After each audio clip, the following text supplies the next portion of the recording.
மூர்த்தியார். மூர்த்தி நாயனார் மதுரையிலே வணிகர் குலத்திலே பிறந்தவர். சிறந்த சிவபக்தர்.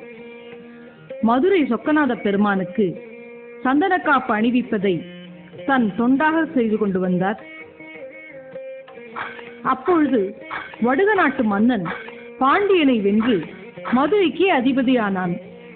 சிவனடியார்களுக்கு தீராத துன்பத்தை கொடுத்தான். சந்தனக்கட்டைகள் அவர்களுக்கு கிடைக்காமல் செய்தான்.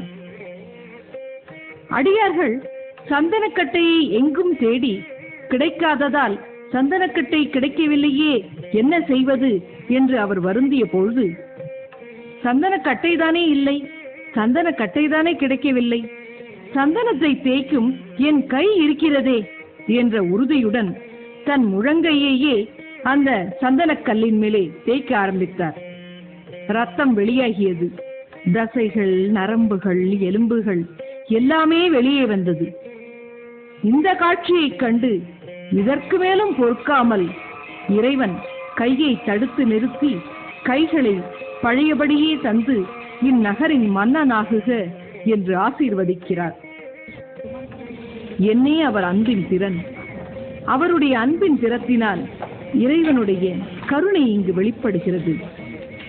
மதுரையை ஆண்ட மன்னன் திடீரென இறந்து விடுகிறான்.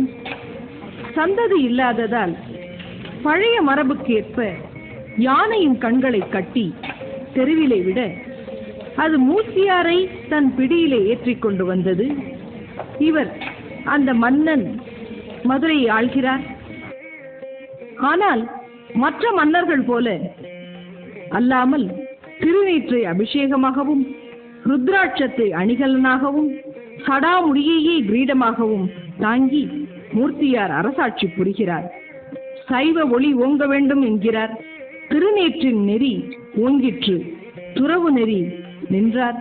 மதுரையிலே சைவம் தழைக்க பாடுபட்டார். அம்மூர்த்தியாரின் பாத கமலங்களை வணங்கி மகிழ்வோம். மும்மையால் உலகாண்ட மூர்த்திக்கும் அடியேன். அந்த மும்மை என்பது என்ன? மகுடம், கழுத்திலே அணியும் அணிகலன்கள், உடலின் மேலுள்ள கவசங்கள். ஆனால் இந்த அடியாரோ மகுடத்தை சடாமுடியாக, கழுத்திலே அணியும் அணிகலன்களை ருத்ராட்சமாக, உடம்பின் மேலே உள்ள கவசத்தை திருநீராக கொண்டு வாழ்ந்தார். அடியாரின் பாத கமலங்களை வணங்கி மகிழ்